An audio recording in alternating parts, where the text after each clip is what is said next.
তোমাদের মধ্যে এরকম দল থাকতেই হবে।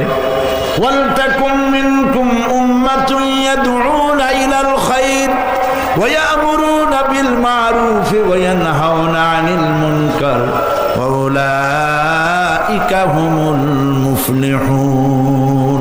তোমাদের মধ্যে এরকম দল থাকতেই হবে যাদের কাজ হবে ভালো কাজের জন্য হুকুম আদেশ করা, আর অন্যায় কাজ দুহাতে ফিরিয়ে দেওয়া, বাধার সৃষ্টি করা। উলাইকা হুমুল মুফলিহুন, আর এরাই হবে সফল কাম। কে বলতেছে? কে বলতেছেন?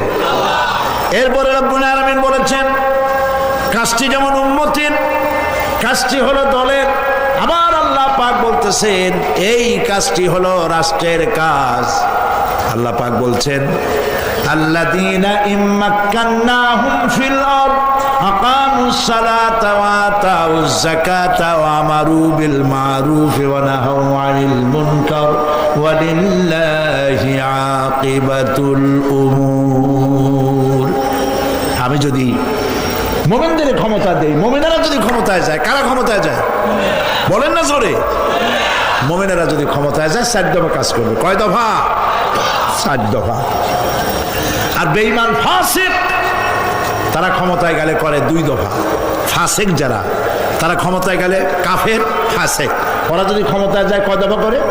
2 দফা। 1 নম্বরে তারা হার্ফ এবং নাসল ক্ষতিগ্রস্ত করে, আর সম্মানিত লোকদেরকে বেইজ্জত করে।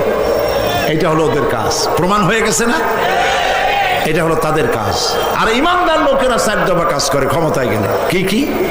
আল্লাহ বলেন ইমানদার লোকেরা যদি ক্ষমতায় যায় 4 দফা কাজ তারা করে। প্রথম নম্বরে নামাজ তারা প্রতিষ্ঠা করে দেয়।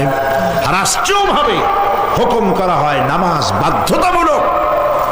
স্কুলে, কলেজে, ইউনিভার্সিটিতে, কল কারখানা, ক্ষেত খামার, অফিস, আদালত নামাজের রক্ত হবে, আজান হবে, সব বন্ধ হয়ে যাবে। আগে নামাজ, আবার কাজ শুরু হয়ে যাবে। সুবহানাল্লাহ। আকিমিস সালাত, নামাজ প্রতিষ্ঠা করো। সুবহানাল্লাহ। নামাজ কায়েম করো। ওয়া'মুর বিল মা'রুফ, ভালো কাজের আদেশ করো, নেক কাজের আদেশ করো।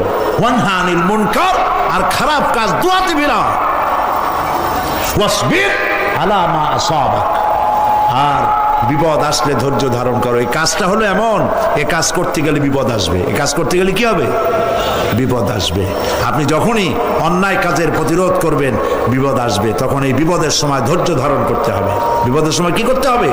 ধৈর্য ধারণ করতে হবে।